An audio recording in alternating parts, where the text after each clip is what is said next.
Phillips. Welcome to the program. Hello. Graham Phillips is one of the great historical detectives of our times, devoting his research to the study of great historical enigmas. He has been one of Britain's best-selling non-fiction authors for over 20 years. He's written several books, including Alexander the Great, Murder in Babylon, The Templars of the Ark of the Covenant, East of Eden, The Comet That Changed Civilization, and today's topic of conversation, Merlin and the Discovery of Avalon in the New World, a personal quest to discover the truth behind the Merlin legend. You can learn more about Graham Phillips by visiting grahamphillips.net. Graham, as a kid, I loved Disney's The Sword in the Stone. Merlin was portrayed as a powerful yet bumbling sorcerer who could even see into the future. In other tales, he's depicted as the Rasputin-esque puppet master of King Arthur. So when you say Merlin, what literary figure are you referring to? In other words, what is the etymology of the legend of Merlin? Okay, well, the Merlin that we know and love from the story that you just outlined pretty well was not really written until the Middle Ages. In other words, until around about 1200. But the story refers to somebody who lived around about the year 500, i.e. 700 years earlier than that story was written. The big debate is whether such a person really existed at all. Well, I think it's fairly obvious to say that a person who fought dragons and rescued damsels in distress and could raise spirits from the dead and everything else that Arthur is said to do in the legend didn't really exist. Well, not exactly in that way. But was some man with great philosophical or even philosophical knowledge alive around the year 500 who fits the Merlin profile, an advisor to a king? Yes, there is. But the first thing we have to remember is that the name Merlin is not actually the name of a person. It's a title. It's the name of an animal. A Merlin, it's a type of eagle. It's still a bird of prey today. So basically what we have to do is if we're looking for somebody called Merlin, we're not looking for that particular name. Now, you might think, well, why did this happen? Well, the Celtic people of Britain, who were the inhabitants of the country at the time, 1,500 years ago, had a tendency to name great leaders, both spiritual in the church or mystical or great poets and warriors, after animals that in some way, shall we say, represented their prowess. And, you know, we have many examples of a person being referred to as the lion. I mean, they knew of lions from the Roman arenas. So they, you know, although lions were miles away in Africa, they knew what they looked like. So somebody would be a lion, they would be strong. If they were a fox, they were cunning and so forth. And religious leaders in particular and philosophical, mystical leaders had names of birds. Yeah, cardinal. Yeah, absolutely right. And so Merlin is a name of a bird. It's a small bird of prey even today. So we're probably, if we're looking in historical records, looking for a person under a different name.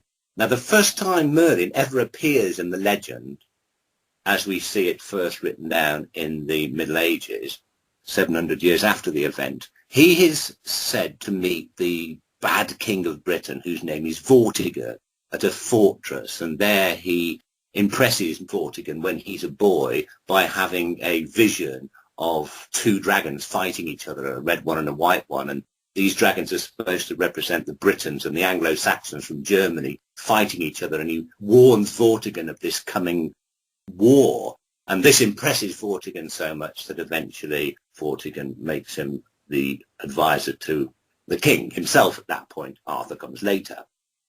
Now, a book that is written only a couple of hundred years after the time Arthur is said to have existed, many hundreds of years before the legend that we now know about Merlin, we find exactly the same story about a young boy in Britain around 500 AD meeting a king, Vortigern, who we know from other historical sources left by the late Romans that he existed. He was a genuinely historical figure. That this Vortigern, according to legend, had met in a mountain fortress a young boy who impressed him so much with a vision of a white and a red dragon, and he'd interpreted it to mean a coming war with the Saxons, and he made him his advisor.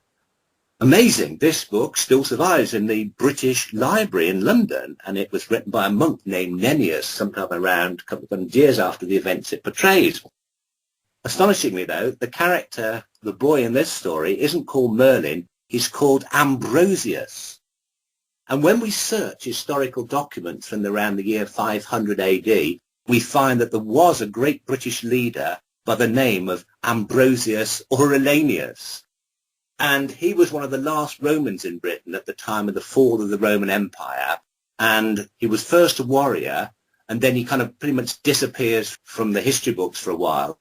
And he then turns up shortly later being a great poet and advisor to kings. So Ambrosius Aurelianus really existed, and he seems to be the character upon whom the story of Merlin was based. So Merlin may not have done all the things that we hear about in the legend, but he really existed. So Merlin is a composite character, Merlin Ambrosius. Merlin Ambrosius is basically, it's a composite character of myths and legends probably associated with other gods and heroes attached to this historical figure who was very important and an advisor to kings at the time that Arthur lived, if he did. Does wizard mean sorcerer, or is that misconstrued? Well, it does in sort of modern terms, but when Merlin is first introduced into the King Arthur story many hundreds of years ago, he is said to be a Druid. And a Druid is basically an ancient Celtic, it was a priest of the pagan religion of the ancient Celts. And the person is also said to have had amazing abilities, not so much like we would imagine magic or the occult today, but they learned amazing abilities to remember vast amounts of information. They learned mnemonic or memory tricks to learn vast amounts of information. Julius Caesar, when he came in contact with the Druids 2,000 years ago, he writes about them having these complex training that went on for like 20 years. And the way he describes them, they're like these Tibetan monks who live up in the high Himalayas today, who are said to be able to do amazing feats of physical activity. They can walk for days without stopping. They can run very fast. They can recover from illnesses, and they can heal other people. And it's these kind of shamanistic people, if you want to put it that way, that the Druids were. And Ambrosius, Merlin, is one of them. I interviewed Neil Kramer, who said that the Druids, in fact, could levitate stones, and that's how they created Stonehenge. The legend is not only in England, the legend surrounding Stonehenge is not only just that the Druids levitated stones and therefore created Stonehenge in that way, but the Druid responsible was Merlin himself. Originally it used to be called the Giant's Dance, and there's an old song in ancient England that says, "And Merlin made the Giant's Dance." Everybody once thought that meant, well, Merlin made giants dance around. No, he made Stonehenge. That's the legend. So who is the real Merlin? Well, we know we can look at historical records that survive from around 500 AD, in particular the writings of a monk called Gildas, who came from pretty much the centre of England. What he did is he wrote about people who were alive around 500 AD, and he was a boy at the time that Merlin was alive. He talks about, as I say, Ambrosius, who seems to be the character on whom Merlin was based. He also talks about another figure, a warrior called the Bear. Again, remember I'm saying that the Celts used animal names as kind of honorific titles for people. The Bear translates from ancient Brythonic, the Celtic language, as Arthur. So he talks, Arthur, in fact, isn't the real man's name for King Arthur either. That's his honorific title that he goes down remembered as in history. So you've got Merlin, Ambrosius the Eagle, and the actual real name of the person who seems to be Arthur is Owen. So you've got Owen Arthur. He refers to this figure, the Bear, as being the most powerful king in Britain. Put that together with other documents that survived from various other places in Europe of visitors who came to visit Britain, and you get the basic story that you've got a king who rules Britain called Vortigern. He suddenly finds himself, this is shortly after the Roman Empire has collapsed, he then finds himself, his whole country, Britain, being threatened by the Anglo-Saxons who came from what's now northern Germany. This he's warned of by the young boy, Ambrosius Merlin, so he's able to take precautions. But eventually Vortigern is defeated, and Ambrosius takes over from him as the king, or at least the battle leader of the whole of the Britons, leading in their fight against the Anglo-Saxons. Finally, there's a kind of stalemate in which Ambrosius and the Anglo-Saxons are pretty much poised to, I mean, it could go one way or the other. But for one reason or another, Ambrosius disappears from the scene. And for a number of years, the country's in turmoil, the Anglo-Saxons advance ever further.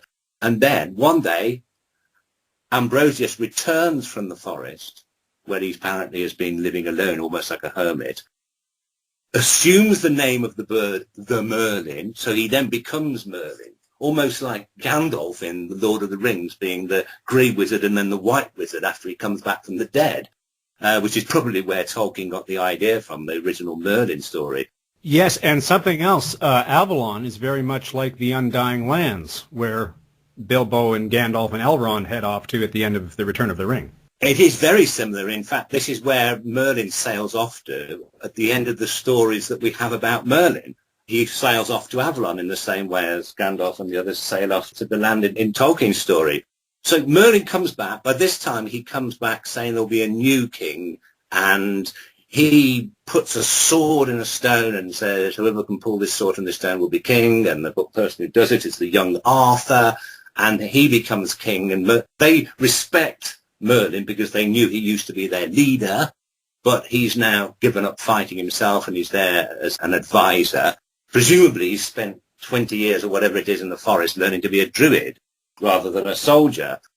So he then advises Arthur, and that's how Merlin comes into the story. And that's, if we piece the historical stuff together with the legend, that seems to be what we know about him. So he really did exist, and he does seem to have been an advisor to the king of the Britons around 1,500 years ago. Is the Ambrosius family, is that descendant from Marcus Aurelius? Absolutely. You've got it dead on. Marcus Aurelius, as many people might know, is the good emperor. The great emperor. The great emperor, who is played by Richard Harris in the film Gladiator at the beginning. He is one of the best of the Roman emperors. He's the guy that gets killed and then the trouble starts. That was Marcus Aurelius. And the Aurelius family continued on, and Ambrosius Aurelius is the last of them as far as we know. And when the Roman Empire finally collapses, he comes to Britain. And so in a sense, because the last of the emperors is dead, he was a young boy by the name of Romulus Augustulus, he is dead. Technically speaking, Britain is the last bit of the Roman Empire that still survives, because the rest of it's been invaded by various tribes from the east. And in a sense, Ambrosius Aurelius, or Aurelianus, both names mean pretty much the same thing. It depends in which part of the world you're talking about him, is the last emperor.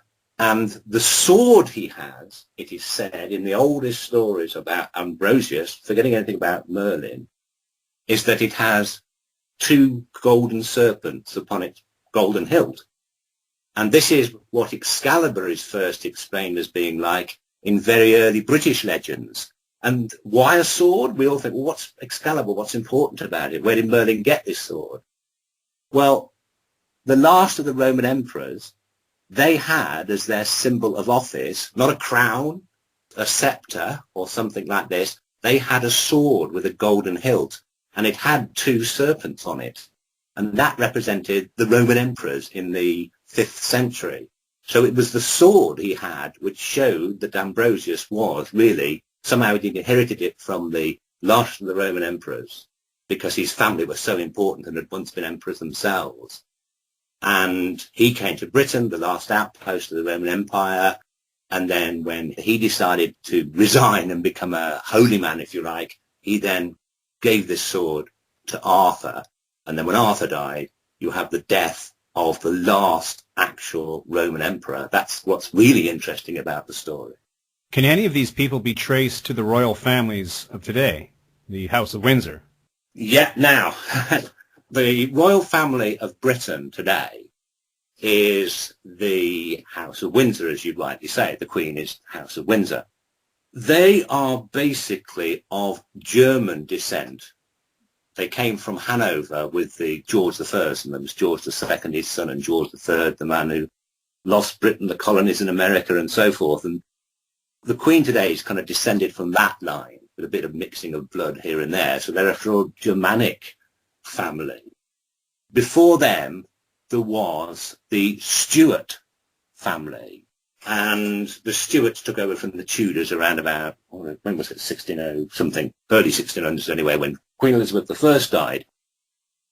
The figure who was Merlin, that we can trace historically, we know from the genealogies or family trees that still exist in the British Library in London, that the figure Ambrosius and seemingly his successor, Ambrosius's daughter married Owen, the man who became Arthur, if this whole theory is correct. You can trace their descendants all the way down through these genealogies, and they become the Stuart family. So we did have people who could have been directly related to Arthur, but what's really interesting is the person in modern times who is most directly descended from them was Princess Diana.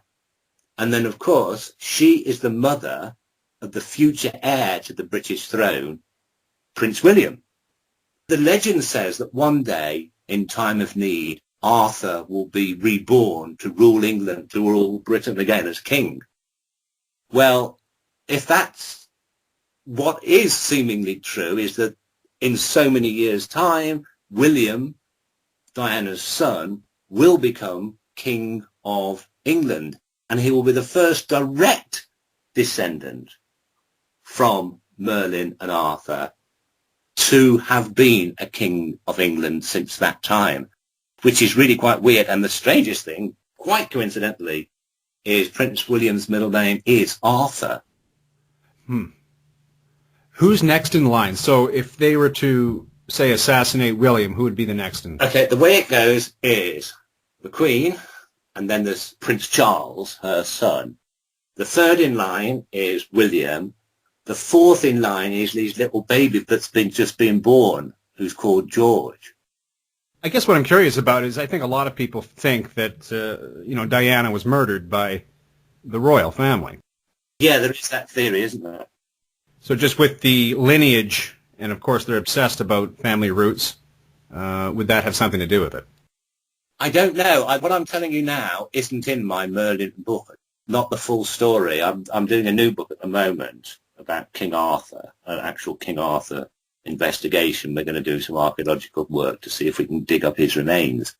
This digging up of king's remains has become very popular since Richard III was dug up in a car park in the centre of England last year, or earlier this year. So they're very interested in the Arthur story.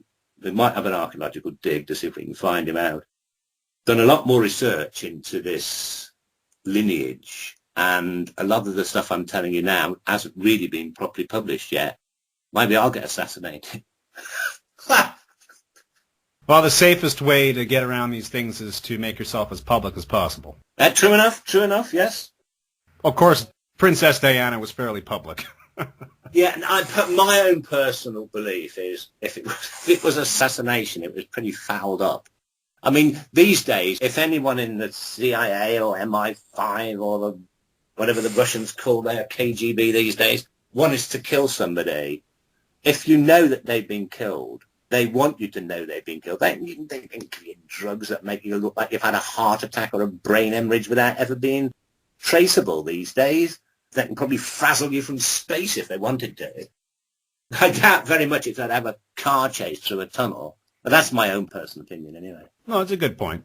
But, they like the theater as well. People enjoy a good story. Absolutely. I'm really... one of my favourite mysteries is who shot JFK. These days it's kind of, well, it was just Oswald on his own. Maybe he did do it on his own, but there's a lot of unanswered questions still there. But the problem now is, I used to call my books with titles like Conspiracy. I read a book called The Shakespeare Conspiracy like 25 years ago, all about how there's basically been a conspiracy of silence around the fact that Shakespeare was a drunken womanizer. And when everyone in this country, anyway, likes to look at him as a kind of patron saint of the English language, an upstanding gentleman. And in fact, he was something of a scoundrel. So I wrote a book called The Shakespeare Conspiracy because it's been covered up by the theatrical community. I wrote another book called The Virgin Mary Conspiracy about how the Vatican had covered things up about whether the Virgin Mary was actually a virgin or not, or whether they knew that Jesus had a real father and this sort of thing. 20 years ago, to use the word conspiracy in a book title, people said, yeah, cool. These days, it's become a dirty word. And if anyone doesn't like your idea, you're a conspiracy theorist. When people say that to me, I say, yeah. I love any conspiracies, but the Diana one isn't one I personally investigated, so I don't know. But if she was murdered, it sounds a bit of a botched job. So getting back to our story, where did this Merlin Ambrosius live? Right. Merlin Ambrosius, if my research is correct, would have lived in the capital of Britain. What was the capital of Britain in 500 AD? Well, it wasn't London. Camelot? No. Well, interestingly, the name couldn't have been called Camelot because that was invented by a French poet in 1190 as a word to rhyme with Lancelot. In the Monty Python film, I think the only thing they can come up with to rhyme with Camelot is Spamalot. Spam, spam, spam, spam. That's it. Spam, spam, spam, spam. And then they say, she makes me push the Pramalot. But actually, it was the other way around. Camelot was used to rhyme with Lancelot. But whatever it was originally called, the original earliest stories of Arthur talk about this magnificent city, the capital of Britain, but they don't give it a name at all. In fact, the only time it is referred to as anything, it's just called the White City. That's usually what they refer to as white stone or lighter coloured limestone. So that's just its title, if you like, rather than its actual name. So we don't know what it was called. So we'd say, okay, if Arthur did rule from the most powerful city in the country, and Merlin was his advisor and he was there too, which was the most powerful city? Well, the four most powerful at the time when the Romans left Britain in the 5th century, in the 400s, four most powerful cities were London, Lincoln on the east of Britain, and York up north of the country, and another one called Viriconium. Now, most people who've visited Britain will have heard of London, Lincoln, and York, but by 500, those cities had all been conquered and overrun by the Anglo-Saxons. So consequently, it only left this place called Viriconium as the largest and most powerful, still Romanized city in the country, the capital of what was left of Free Britain. So if Arthur existed, and if Ambrosius is Merlin and he existed too, then that's where they would have lived. But unlike London, Lincoln and York, which are still thriving cities, all that remains of Roman Viriconium are a few ruined walls in the middle of pasture and farmland, open countryside, smack bang in the centre of England. Now, this is surprising that it should have survived like that, but because it's never continued to be a city like London and the other two, then it means that archaeologists have been free to be able to do a lot of historical investigation there, dig the place up. And so we know an awful lot about it from the archaeological work.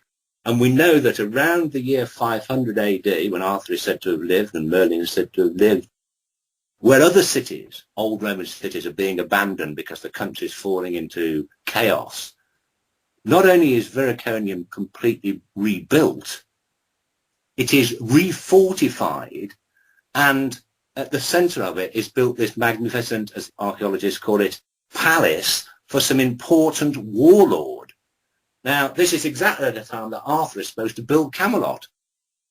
When you look into the writings of this monk I mentioned earlier called Gildas, he tells us that Owen, who was the man called the Bear, Arthur in the old Brythonic language, was based at Viriconium. So you put the whole thing together and you pretty certainly got the city which was the inspiration for the later legends of Camelot, smack bang in the centre of England. It's open today. These ruins that have been dug up by archaeologists are open to the public to go around. If anyone visits my website, you'll be able to see plenty of pictures of them there and links to the Viriconium's own website. It's got a little museum on the site, and they've even rebuilt some of the buildings in the shape of what they would have been about the time Arthur existed. And they can all be seen and visited. The stories of the legends of Merlin, these obviously trumped-up stories, they kind of remind me of the pulp fiction stories of the Old West. Wyatt Earp, Doc Holliday, these guys really existed, fantasized in these novels. Yeah, it is very similar to that with Wyatt Earp and the gunfight at the OK Corral. In some of the westerns that were made in the 1950s and so on, you've got the gunfight going on for half an hour, people running around shooting at each other. But it was over in like about 30 seconds. They just fired randomly at each other and a couple of people dropped dead. So it wouldn't make much of a movement. But the thing that they did was Val Kilmer that was in it. Who was in the one that Wyatt Earp they did recently? Was it him? Val Kilmer played Doc Holliday in the Kurt Russell version. The Kurt Russell version, that's the one. Kurt Russell. In that one, Tombstone. Tombstone, that's it. That's pretty realistic, and in that, the actual fight itself, only lasts a couple of minutes. And if you don't really know the history of it, you wait at the end of the film and you think, well, where's this gunfight going to take place? And it's already... But with Merlin, you've got the same kind of thing, even more so in times past, where in 100 years, I would say, or whatever it is, period when the gunfight, the OK Corral took place, you've got this massive exaggeration. Just imagine what can happen over many hundreds of years, like since the time of the historical Arthur. One of the greatest legends, I think, comes from it, and most fascinating, is the story of Avalon. You mentioned before that it's very similar to what Tolkien tells us about. In the story of Merlin, in the traditional legends and the medieval stories of Merlin, after Arthur dies, he eventually decides to sail over the seas to a mystical island called Avalon. Now, there are many different descriptions of Avalon, and some people think it was a real island, some people think it was a different universe or whatever. Some people think it was the island of Ireland era. But he sails away to this island and he's never seen again. That's basically what happens with a few fellow passengers, pretty much the same as what happens to Gandalf at the end of the Lord of the Rings. But what's really interesting is that the earliest story of Merlin sailing away to a far-off land tells us of his journey. He sails off to Avalon. Avalon, incidentally, just means Isle of Apples, so it could be anywhere, somewhere where apples are growing. And he sails off. And the earliest story, which actually exists in Dublin University, it's an Irish story, gives us a description of his voyage, because some of the people that actually voyaged with him came back. It describes, firstly, Merlin leaving Wales, which is on the west coast of Britain, and sailing to Ireland. Tells us it's Ireland, he meets the Irish king. He then sails the next part of the journey, which leads him to somewhere which is described as the Isle of Sheep. Now, just to the north of Scotland, there is an island which is still today known as the Island of Sheep, because there were sheep somehow got there even in prehistoric times. Quite how they got there is a mystery, but they were probably isolated there at the end of the last ice age. But it was quite a mystery to very early seafaring people as how sheep had got onto this island. That island is what we today call the Faroe Islands, which is north of Scotland. And then in the story, Merlin sails further with his men in this boat, and they eventually get to a place, a bigger island, a much bigger island, and there an angry giant who lives in a fiery mountain throws huge fiery boulders at them. They then eventually escape him and go inland, and there they find fountains coming out of the earth, and these fountains are not cold but boiling hot. Now, there is a place where that description fits exactly. Iceland. Not only has it got volcanoes that still erupt today, the giant throwing great fiery fireballs at them, it has geysers, the same as they have at Yellowstone Park. These great big hot springs, geothermal springs that blast out of the ground every few moments. It fits. In other words, whoever wrote this story about Merlin must have visited Iceland. Now, this story was written around 530 AD. Columbus didn't end up discovering America until the late 1400s. The Vikings discovered Iceland, but that wasn't until about 900. This is hundreds of years before that. And you've got these people sailing halfway to America, basically, but they don't stop at Iceland. That's where he went. We then have the story telling us that Merlin sails further until he eventually reaches a place which has green seas. Now, there's only one place where the kind of minerals in the rocks cause the sea around it to become green, and that is the place we have come to know as Greenland. It's not that far from Iceland. So suddenly you've got the fact that they're getting to Greenland, which the Vikings did not discover until 1000 AD, which was 500 years after the time that this story is written. Ultimately, I could go on many other things that could only be described by somebody who'd sailed very far north, and that is they talk about huge white mountains that float in the sea. Icebergs? Finally, they travel all around what seems to be the coast of Iceland until ultimately they cross the open sea to arrive at what must either be Baffin Island or Labrador in Canada. And it describes a long white extent of beach, which is probably what is now known as Porcupine Sands, which is in Labrador, I think. So in other words, these guys have, by island hopping, somebody by 550 AD had managed to sail all the way to the North American mainland, albeit Canada as opposed to maybe the United States.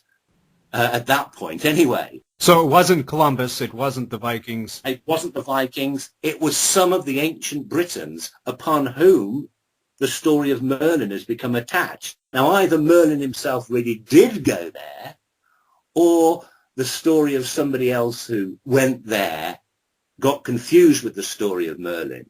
But that is why I've called the book Merlin and the Discovery of Avalon in the New World, because I believe that those who then came back said, there's this land over there, it's not freezing cold like places in the north, it's really nice, it's lush, it's got apples, it's got grass, it's got forests, we can go and live there, and I believe that this is what Avalon was. Avalon was North America, I believe, and Merlin, according to the story, is finally buried and laid to rest there.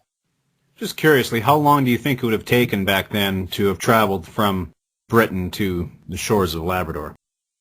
Well, a few years ago, a brave British explorer wanted to see if boats of what we call the Dark Ages, the period from the end of the fall of the Roman Empire till the Middle Ages, kind of Robin Hood times, the Dark Ages, if it was possible for their boats to have ever got across from Britain to America before the time of the Vikings. I mean, they had some pretty good boats, the Vikings, the longships they had. And there were other tales, not just this one of Merlin, of saints, early British saints, going to places seem to have been certainly Iceland, possibly Greenland, and very likely parts of Canada. And in these stories, they kind of portray these people as going exploring, again, around about the time that Merlin may have existed. So him not particularly being interested in the Merlin story, but of was it possible for anyone as early as, say, 500 AD, 1500 years ago, to have crossed the Atlantic? And so he worked out, well, they could have island hopped from pretty much the same kind of route that I've explained. So he thought the way to prove it could be done was to make a boat based on exactly the kind of boats they'd have had at the time and do it himself. And he did it, and he did it in about 2 months. The problem was getting back. The only way to get back is to go south until you reach what's now the United States and let the currents take you back across the ocean that way. Yeah, you can't just go back the way you came. No, you can if you've got a Viking longship, but when you've got a Viking longship, they had really good sails. They knew how to tack with the wind. They also had like 20 guys on each side rowing away with massive oars. The kind of boats that these people are using are pretty flimsy compared to Viking longships.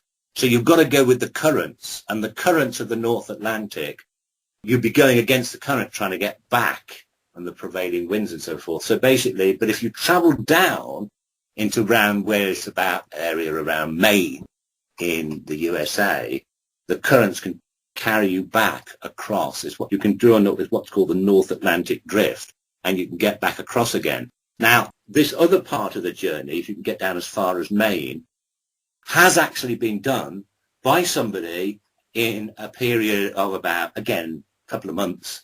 I think it was less than that. But he did it in a far flimsier item than a boat like they would have had for 500 AD. He did it, believe it or not, and I'm not kidding, he did this 20 years ago on a bike shed. He got a bike shed like you get at your school where they used to put your bicycles, and he decided he was going to win a bet by sailing a bike shed across the Atlantic. He attached oil drums to it and basically just followed the drift from Maine, ended up in Ireland and the British Isles in 2 months, unaided. So if you can do it on a bike shed, you can certainly do it on the kind of boats they had at the time. So it's possible.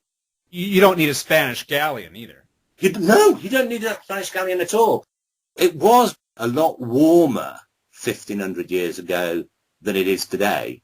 So it wouldn't have been quite, the Vikings, when they first went to Canada, which we know now they did, and they colonized Greenland and Iceland, did so in much warmer times than they are now. It's a bit too cold to sort of take that northern route round these days, and that's why it was forgotten about, because a kind of mini ice age started around 1000 AD, and it became very much colder. Still is much colder now, although we worry about global warming, but the sort of area around Greenland and Iceland and northern Canada is still a lot colder now than it was 1,500 years ago. But it's warming up, so we might be able to do it more easily. But as I said, this guy's already done it with just the kind of stuff they had at the time. But the interesting thing about this story is somebody has described Porcupine Sands in very, very well. They described the coast of Greenland very well. I mean, somebody went there and got back to tell the tale. And the only way they could have got back is by going far south as what is now the United States, in fact, as far south as Maine, as I said before. And there's an island off the coast of Maine that I visited called Manana. How would the Americans say it? Manana. It's like saying banana. I say manana. They say manana. Manana Island. And it's off the coast of Maine. And there is a tomb there that bears runic symbols. A lot of people have said, oh, they were Viking symbols.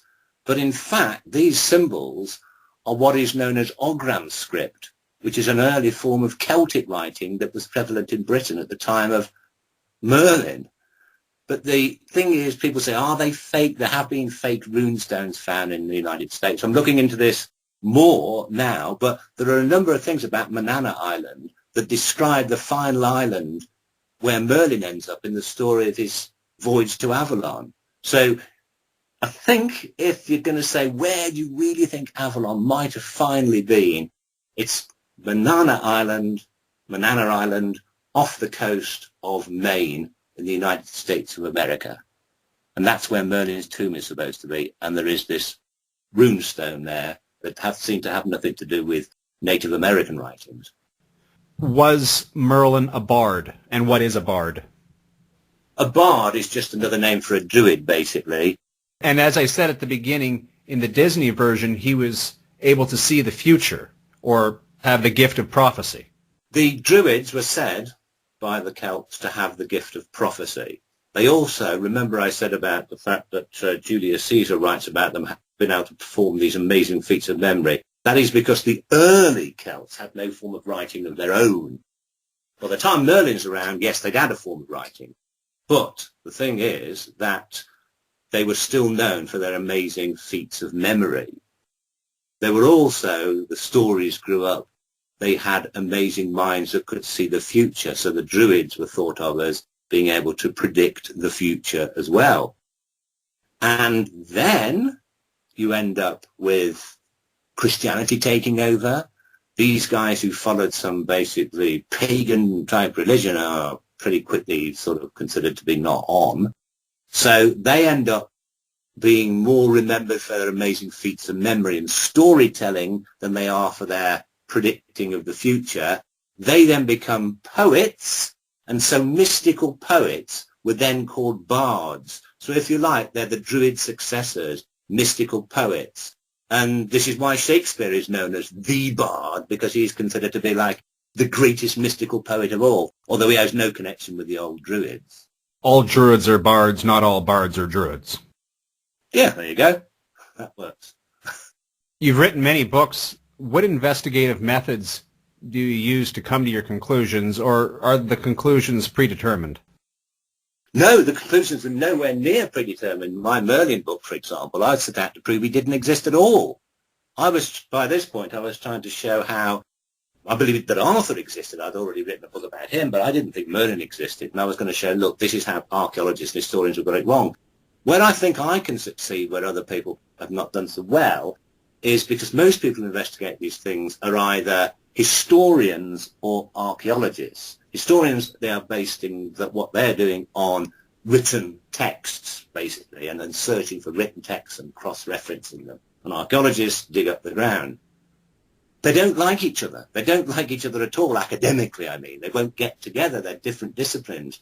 But what I tend to do is to speak to various people who have done research, historians and archaeologists, and try and bring all this together. And for me, it's been very fruitful. So if you want to ask me for my research method, it's to try and take an overall perspective, but not start off with... I mean, very often, my publisher, who is in Vermont, when I send them my original proposal for a book, by the time it's finished, it's totally different. As long as what I end up with is more exciting than what was started off with, and usually it is, they are quite happy to say, that's okay. I haven't had anyone saying, we never accepted this book yet. I say, yet. But, what I do is to come up with a basic idea to start off with where I think I'm going, but very often it can change along the way. It's a fascinating subject. Merlin and the Discovery of Avalon in the New World. Where can people pick this up, learn more about you, and when is the new book coming out? Oh, the new book won't be out until later on this year, but I'll put everything on my website. I mean, if they just go to my website, which is, as you say, grahamphillips.net, or just write Graham Phillips into Google, I come up second in the world. The other one's an actor who plays Ben 10, so I won't get mistaken for him, I don't think. On my front page of my website are all the books that are in print there, and you just click on it, and it'll tell you where you can buy it, or you can read plenty about it there without having to buy it if you want to. Yeah, when I was Googling Graham Phillips, the young Graham Phillips came up, and I thought, wow, he's sure as a young guy to have written all these great books. Yeah, no, he's slightly younger than me. He's an actor who plays Ben 10. That's all I know about him. But I get people write to me, kids who write to me and say, oh, what's it like being Ben 10? I said, no, look at my picture. I'm not him. Oh. And while you get Mommy's credit card and purchase... So, yeah, grahamphillips.net. Just remember, Graham Phillips with a net over his head, so you don't go for .com. But if you can't, just Google me. It's simple. I mean, if I give you the name of the publisher and printed and the titles and the ISBN number, you won't remember it anyway. So just go for grahamphillips.net and find it there. Graham Phillips, really cool talking to you. Thank you so much for your time today. I'm sure we'll do it again. Thank you, Russell. Nice talking to you.